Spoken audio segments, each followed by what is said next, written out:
Ustadz yang ngomong keras berseberangan dengan kebijakan pemerintah rezim yang sedang berlangsung itu dianggap musuh negara.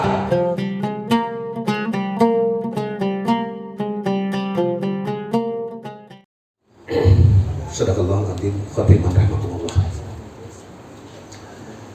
Umat Islam, kita berikan warning waspada satu. Dari 3 dekade secara destruktif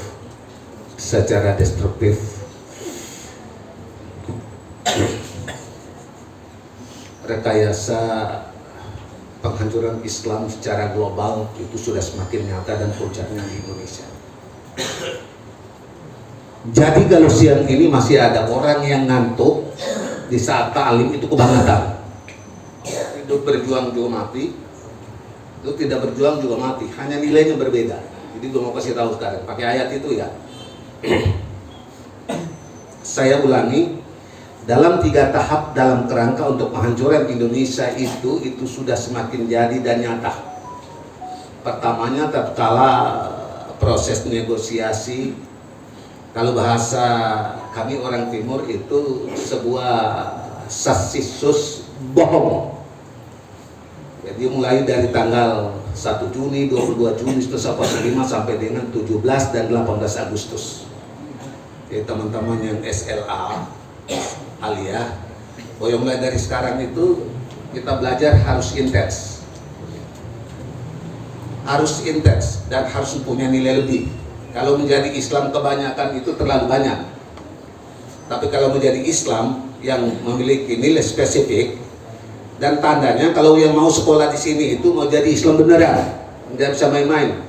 Kalau niatan mau sekolah di sini, insya Allah dia beneran. Saya ingin kasih tahu itu aja. Kita to the point saja pakai ayat tadi itu. Wala takunu kallati naqadas ghazlaha min ba'di quwwatin ankata. Ayat itu berlaku secara universal. Saya pastikan ayat itu juga harus tetap berlaku di Indonesia. Walaupun orang Indonesia tidak mengakui Tuhan, janganlah kamu seperti manusia perempuan yang kerjanya itu meruak benang yang sudah dipintal sangat kuat, terus dia acak-acak, ewer-ewer menjadi hancur berantakan. Sejak Jenderal Sudirman sampai dengan Jenderal Muhammad Yusuf, itu sebagai orang sekolahan saya mengamati itu jenderal benaran. Kalau tambah sedikit turun lagi itu Nurmantio, itu ada bagusnya. Yang lain itu jangan tanya, karena gue tidak menilai jenderal itu. Kenapa? Mempunyai komitmen dan integritas untuk keutuhan sebagai sebuah bangsa. Karena itu sebuah tawaran bagi militer. Dalam doktrin militer itu tidak boleh ditawar. Harga mati, bandrol, titik segede gajah. Jadi dalam difungsi ABRI itu begitu. Sehingga kawan-kawan kita yang pas-pasan itu harus belajar, ngerti sederhana aja. Yang namanya tentara itu baik dalam keadaan tenang maupun dalam keadaan gawat perang. Kalau gawat perang dia adanya di barak perbatasan. Jenderal kalau tidak mengerti begini saya bingung. Ustadz yang ngomong keras berseberangan dengan kebijakan pemerintah rezim yang sedang berlangsung itu dianggap musuh negara, sementara jelas-jelas musuh negara. Tembak militer, meninggal banyak tenaga kesehatan ditembak di Papua. Kok malah ada jenderal yang blow on bilang itu saudara. Tolong kalau ada yang sekarang dengar ini, lu renungkan baik-baik. Renungkan baik-baik. Hanya satu saja dalam unit pembicaraan di tingkat parlemen itu, hanya anggaran pertahanan negara saja itu yang tidak dibahas secara terbuka. Itu artinya bukan tidak semua orang tidak tahu bahasa sederhana. Oh, sampai tega tidak mau tahu tentang keadaan negara yang sudah begitu demikian hancur berantakan, tapi masih enjoy saja gitu loh. Heran ya. Pertahanan negara, teman-teman yang sedang berdinas atau mendapat kebaikan masuk ke dalam sini mengintelin ustadz-ustadz sini ngomong hari ini, Udus yang ngomong gitu, dengar baik-baik, rekam baik-baik, lapor baik-baik. Demi Allah, kagak ada gunanya. Kalau dia ngomong begini terus lapor ke atasan itu, ribet loh. Gua berurusan juga, cuma di dunia, ujungnya cuma mati. Jadi kalau sampai siang hari ini ada manusia yang pernah mengucap 2 kalimat syahadat, baik sadar atau terjebak oleh sistem atau dinas, lo sekarang juga tobat. Karena percuma saudara, negara ini mempunyai kekuatan tinggal 2. Yang bilang itu ialah Jenderal Sudirman. Jenderal Sudirman itu mengatakan bahwa tulang punggung pertahanan bangsa ini 2, 1 militer, kedua Islam. Tentara dia ngambil fungsi ABRI. Kemudian ini teman-teman yang muda-muda nih, supaya tarung itu hitung. Kalau yang pangkat Prada, Pratu, kemudian sampai ke Sersan 2 itu masih mendingan. Sersan 2 ke atas sampai ke atas ya, itu masih mendingan. Artinya masih ada otaknya. Kalau berurusan dengan yang strap merah, lengkung merah, sama tentara, itu lu jangan bedadu, itu lu pasti akan ditendang sampai ponyok-ponyok.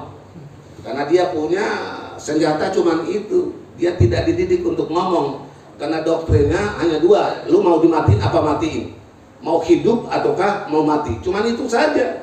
Jadi apa? Dia cuma hanya dididik insting hidup matinya saja. Yang Sabia, ya, kalau mau lawan itu sersan ke atas, itu ada otaknya. Saya kasih tahu, ini militer saudara-saudara. Militer itu sebenarnya dalam keadaan tenang ini, ya, dia ada pada tempat masing-masing, asrama, bukan di jalan. Jenderal itu menggaris kebijakan, bukan turun gunung untuk ajak ustadz berantem. Woi, bukan begitu. Mendesain kebijakan, bukan memelihara kebodohan. Bahaya itu. Coba saudara-saudara, ajak. Lah ustadz itu mitra.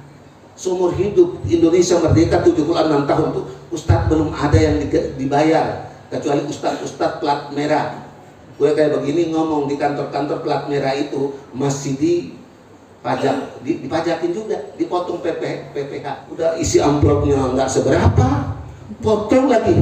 Jadi kalau sekarang ini ada pengamat bilang ekonomi kita meroket karena itu, jelas aja. Ente makan di warteg itu akan diminta PPH-nya. Yang gratis cuma hanya pipis di sini, di PTD ini pipis di sini aja yang gratis. Di luar dari itu bayar. Tuh, catat baik-baik itu. Jadi bagaimana ini tidak bisa diatasi? Bisa diatasi. Orang semua apa dibayar semua, dibiayain semua. Oke. 1, tentara tidak lucu begitu demikian rupa. 20 tahun yang lalu tuh memang didesain agak sedikit.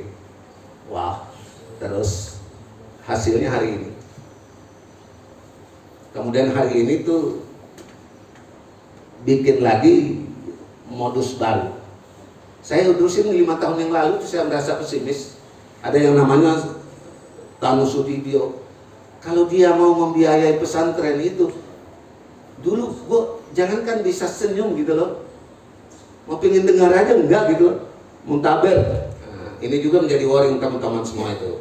Apalagi sekarang belakang itu, kita itu hidup dikepung oleh situasi dan kondisi yang amat sangat berbahaya. Terutama dari makanan itu. Makanan sekarang itu sudah resep. Kita mau mengadu sama siapa? Sama polisi. Polisi dulu yang 8 tahun yang lalu itu polisi negara. Kalau 7 tahun di mari itu polisinya seorang. Woi. Itu polisinya seseorang. Nah itu sudah keluar koridor itu. Jadi sungguh amat sangat disayangkan. 1, militer sudah begitu dibuat ancur-ancuran. Nah, jadi saya mau kembali bilang gitu teman-teman Alia dan teman-teman yang kuliah. Di militer itu doktrin begini. Pejabat atau senior tidak punya salah. Pasal 1. Pasal 2, kalau lihat pejabat senior bersalah, lihat pasal 1. Tidak pernah salah. Ya, jadi ya begitu. Ingat saya kasih tahu teman-teman, kita benar-benar dikepung luar biasa. Tinggal Islam. Islam itu pun sudah diacak ke sana kemari. Gak usah bilang yang lain-lain, kita udah tahu lah. Saya sebelum saya pensiun, orang tanya itu siapa nanti pengganti si SAS ini, siapa ganti? Saya belum pensiun 4 tahun yang lalu saya sudah kasih tahu bahwa orang ini yang hari ini jadi itu bakalan jadi itu. Kenapa begitu? Itu skenario. Ya teman-teman, saya ingin pesan pada teman-teman, boyo belajar. Kalau nggak bisa, nggak ketemu itunya, mintalah sama saya copy. Dan saya bisa copy banyak untuk kita bisa belajar bareng.